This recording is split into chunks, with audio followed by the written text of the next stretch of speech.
Hello everybody, I am Jared Ross, the GeneaVlogger, and welcome back to another Professional Genealogist Reacts. On today's video, I will be continuing with the Boris Johnson Who Do You Think You Are series, and we will be doing the fourth one, which is Boris Traces His Secret German History. The first three episodes that we have already watched, or not the first three episodes, but the first three clips, went into Boris's great-grandfather, Ali Kemal, who was a Turkish politician who was eventually murdered by a mob, basically, lynched. And so that was a really interesting story. I wasn't sure if they would go into that ancestry further, the Turkish ancestry, but based on the title of this, I'm guessing they're not, because it says Boris Traces His Secret German History. So it's probably going to be German history unless Ali Kemal was German for some reason and lived in Turkey, which it's always possible.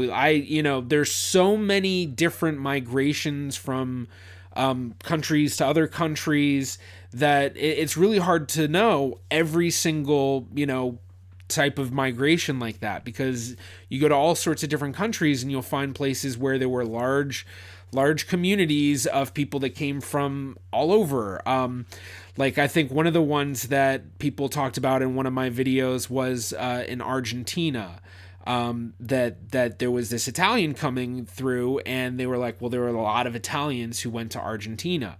Not everyone's going to know that. So there's a lot of interesting things with history like that, and that's going to play a part in, family history. So I'm guessing it's probably not going to be through Ali Kemal, but either way, I'm hoping it'll be interesting. Before we do jump into the video, please be sure to give this a like. That really does help me out.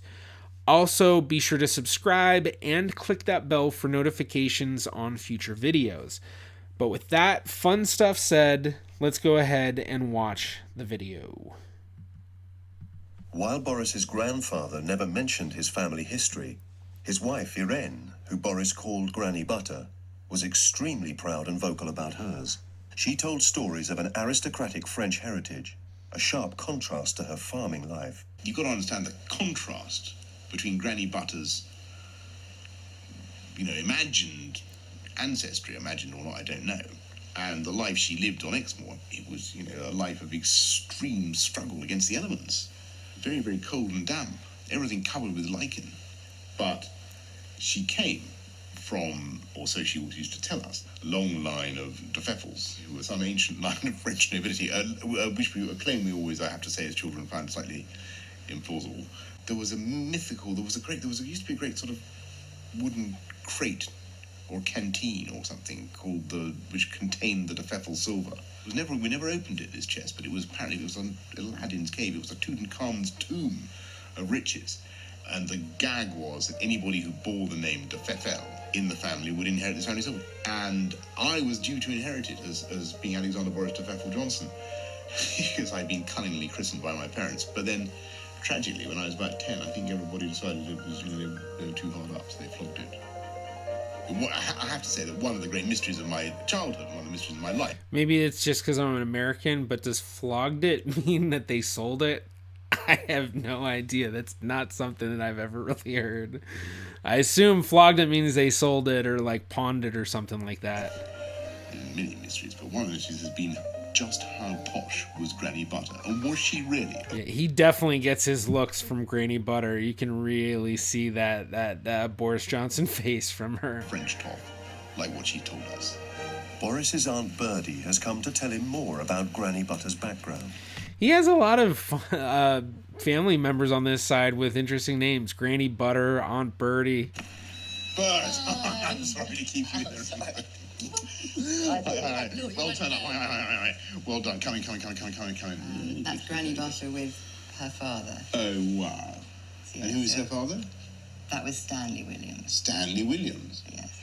Right. And whom your father is named after. Yeah. That's her with her mother.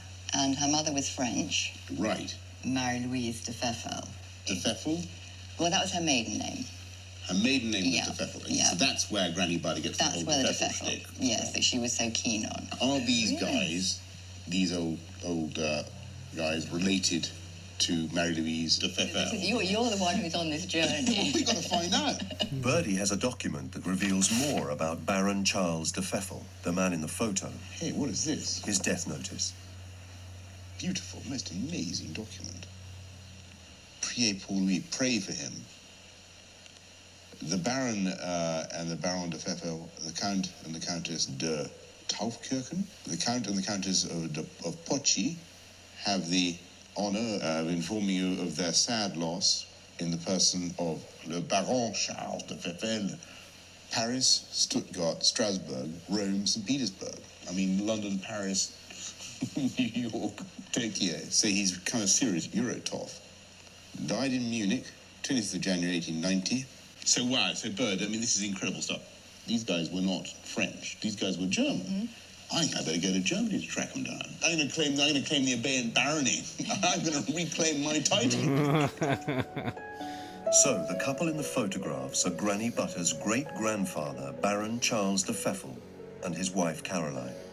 I would justify this otherwise gross exercise in narcissism as follows, that it is interesting to look at how British I can feel, and yet, actually, what a completely mongrel composition I really have. Yeah, I mean, he has a real big mix. I mean, just between Turkish and then this French with German. But I really was not expecting Boris Johnson to really have that much mix. I really was expecting him to have a mostly British sort of story. Maybe getting a little bit into, more of Europe, but yeah, having that Turkish and then this French to German sort of connection, that's really interesting, especially being such recent ancestry, really, for him. Boris has come to the State Library in Munich. It says the Pfeffel family was nobilitated in 1828. This nobility is hereditary, so the children also were noble, but it is not a very old, medieval or something nobility. They were just nobilitated in 1828. And that's when the Freiherr thing comes in. Yes. That's when he becomes a Before baron. that, they did not have the title Baron or Freiherr.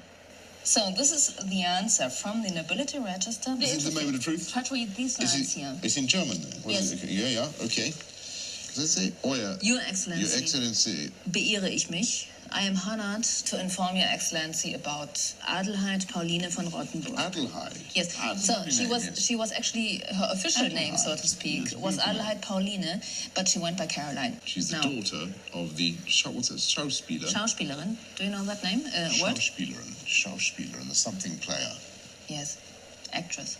The actress, okay. Yes, and there's no mentioning of her father. Okay. So now where did she say von Rottenburg? The idea that she's something. Where did she get that name from? That's a question. Those are jolly good questions. Taufkirchen writes back to the nobility register. Nach dem Grundsatz quieta non movere, he switches into Quieta Latin. non movere, don't let sleeping dogs lie. Yeah. Nach außen nichts aufzurühren, nicht aufzurühren. Let sleeping dogs lie. We're about to find a dark secret here, are we? What does he suspect? He suspects something. Something really bad. Something deeply embarrassing. And this is basically the end of the file. I'm obviously on the verge of some real story here, but I don't know quite what it is. What's clear is that von Taufkirchen, posh German son-in-law of Caroline, writes to the German, register of nobility saying, tell me about these von Rothenbergs. I mean, that sounds jolly good, sort of Cavendish, Bentinck, Cholmondeley, Smythe. That sounds pretty posh to me. Von Rothenberg, just how posh are the von Rothenbergs, he says. And they write back saying, yeah, awfully sorry, old boy. She's the daughter of an actress, and we don't know who the father is. There's obviously yet more to be discovered in Augsburg, and maybe we'll find out more about the antecedents of the mysterious Caroline von Rothenburg, ? All right, another very interesting episode. So now we're going into a different branch of the family. It's we're now getting into a mystery based on the documentation, being that his ancestor Caroline van Rothenburg, who married into the de Pfeffel family, from what I can tell, she married the Baron Charles de Pfeffel. I think that was it. She is being questioned as to what, who is her father and who is her mother, and they're saying don't know the father, have just, the mother. So hopefully I'm getting that right, because it's me translating so Boris is translating that from German to British English, and I'm translating that to American English, because he does talk very British-like. So for an American like myself, it is a little like kind of trying to interpret exactly what he's saying sometimes. But I think that's the general gist of things. So hopefully the next episode will go into that, talk about her parentage, go find that marriage record, and maybe figure out who is her father. If they were never able to figure out who her father is, doing DNA testing is a possibility to figure that out, if that is not something they did in this episode, or it's something that he ever wants to continue figuring out.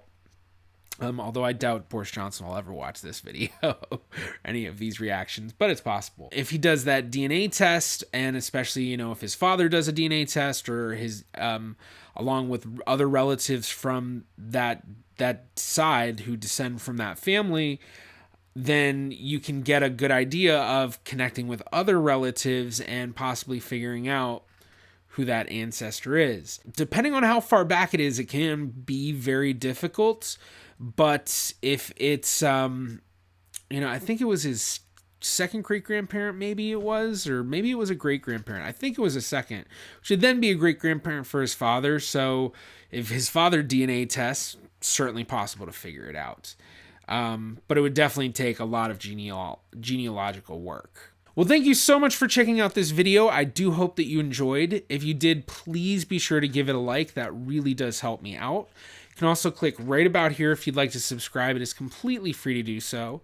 You can also follow me on Facebook, Twitter, or Instagram at GeneaVlogger. I'm the GeneaVlogger. I will see you in my next video.